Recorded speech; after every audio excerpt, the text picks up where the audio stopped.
अस्सलामुअलैकुम वरहमतुल्लाहि वबरकातुहू। दोस्तों, बीएसएससी की तरफ से एक नोटिफिकेशन फिर से आया है कि 291 उम्मीदवारों को फिर से मेंस के लिए बुलाया गया है। सहायक उर्दू अनुवादक के वैकेंसी में फिर से 291 उम्मीदवारों को मेंस के लिए बुलाया गया है, जिन्होंने पीटी 28/2/2021 को दिया था। उनमें से 291 स्टूडेंट को फिर से सेलेक्ट किया गया है मेंस के लिए, और जिसका कि फॉर्म भरा जाना है आपका कल से, यानी कि 3/8/2024 से लेकर 17/8/2024 तक। तो इसमें बच्चों को जो सबसे ज़्यादा प्रॉब्लम आएगी वो है कि क्योंकि पीटी दिए हुए 4 साल हो गए, तो हो सकता है कि आपके पास एडमिट कार्ड हो या फिर नहीं हो, तो आप अपना रिज़ल्ट कैसे देखेंगे। क्योंकि यहाँ पे जो आप देख सकते हैं कि ये जो आपका रिज़ल्ट दिया गया है आपके रोल नंबर से दिया गया है, बाकी और कुछ नहीं लिखा हुआ यहाँ पे। ये आपका 291 बच्चों का रोल नंबर है।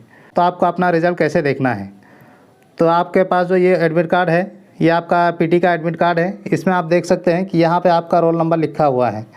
ये जो आपका रोल नंबर है 8 डिजिट का रोल नंबर होगा।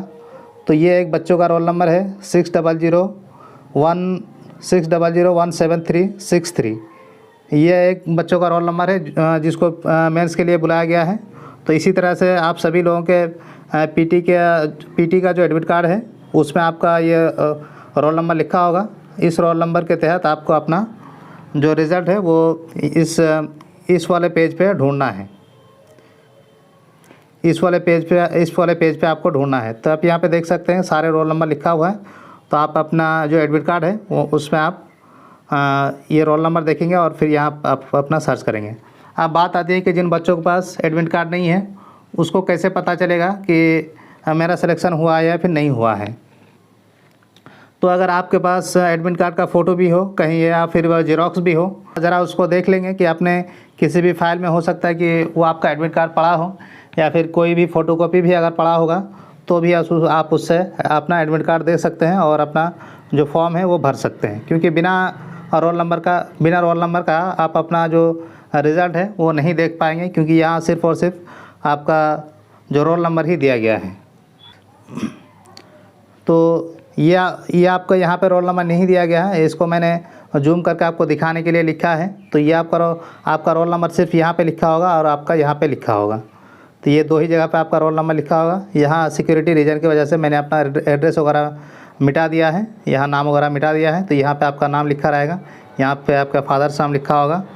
तो ये सारे आपका कैटेगरी वो सारी चीज़ यहाँ पर लिखा रहेगा। तो बस आपको अपना रोल नंबर चाहिए, आपका रोल नंबर से ही आपको अपना जो रिज़ल्ट है वो दिख जाएगा। आगे आपको कैसे फॉर्म भरना है उसके लिए भी वीडियो ज़रूर आने वाला है। और चूँकि मैं मेंस क्वालिफाई हूँ, इसलिए अगर आप भी मेंस के लिए क्वालिफाई हुए हैं तो इसकी सारी जानकारी आपको इस यूट्यूब चैनल पे मिलेगा। तो इसके लिए आप इस चैनल को सब्सक्राइब ज़रूर से कर लीजिए, और इसके लिए जो भी नोट्स और किताबें चाहिए होगी वो आपको इसी चैनल से प्रोवाइड कर दिया जाएगा। और फॉर्म वगैरह कैसे आपको भरना है वो सारी इन्फॉर्मेशन आपको इस चैनल पे मिलती रहेगी। इसलिए इस चैनल को आप लोग सब्सक्राइब जरूर से कर लें, ताकि आगे की कोई भी जो भी इन्फॉर्मेशन होगी वो आपको इसी चैनल पे मिलती रहेगी। अस्सलामु अलैकुम वरहमतुल्लाहि वबरकातुहू।